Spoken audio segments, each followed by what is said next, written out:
কোন জায়গায় বিক্রি করছস? বিক্রি করে কি কি কিনছেন? কি কি নাম বলেন? কি নাকের গয়না?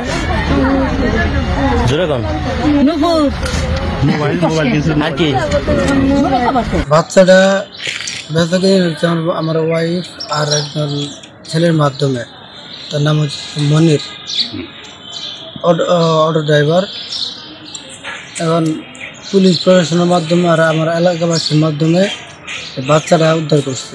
আমার বাচ্চা আমি ফেরত চাই। এই জায়গায় ৪৫,০০০ টাকা থানা থেকে বলছিল যে সকালে তুমি যদি তোমার বাচ্চা ফেরত চাও তাহলে তুমি বাড়ি যেয়ে ৪৫,০০০ টাকা নিয়ে আসো। বাচ্চার মা নিজেই বাচ্চাটা ১ সপ্তাহ আগে বিক্রি করছে। বিক্রি করে আর বাচ্চার মা কাউরে জানায় নাই। না জানানোর পরে ১ সপ্তাহ পরে ওই বাচ্চার যে বাবা উনি খুব মানে করে সেই আর কি ওই মেয়েটারে তার কাছে আনছে। আসার পরে মেয়েটারে নিয়ে গেল। নিয়ে যাওয়ার পরে মেয়েটারে নিয়ে ওই বাচ্চাটা উদ্ধার করে নিয়ে আসলো। এখন যে কোনো ব্র্যান্ডের পুরাতন এসি বদলে নতুন ওয়ালটন এসিতে উপভোগ করুন 25% ছাড়। পুলিশ কাজটা করাতে এবং কি যে অভিযোগ করছে সেও অনেক খুশি হয়েছে। যে বাচ্চা যার বাচ্চা সে অনেক খুশি হয়েছে বাচ্চাটা পাওয়াতে।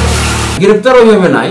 আমরা হয়তো যদি এরা কখনো যদি আইন মানে মামলা মোকদ্দমা যায় তখন হয়তো তাদের গ্রেপ্তারের বিষয় আসে। এখন আমরা জিজ্ঞাসাবাদের তো নিয়ে আসছি যে তারা আসলে মানে নিতে চায় নাই এই মায়েরই পেশারে। তারা বলছে যে আমাদের টাকা দরকার, তবে তাদেরও নাকি ১০-১২ বছর সংসার বাচ্চা হয় না, এরকম ২-৩টে মিডিয়ার মাধ্যমে তাদের কাছে। তবে ওই ইচ্ছা প্রকাশ করছিল মায়েই যে বাচ্চাটা সে বিক্রি করবে বা কোথাও রাখবে, এরকম আর কি।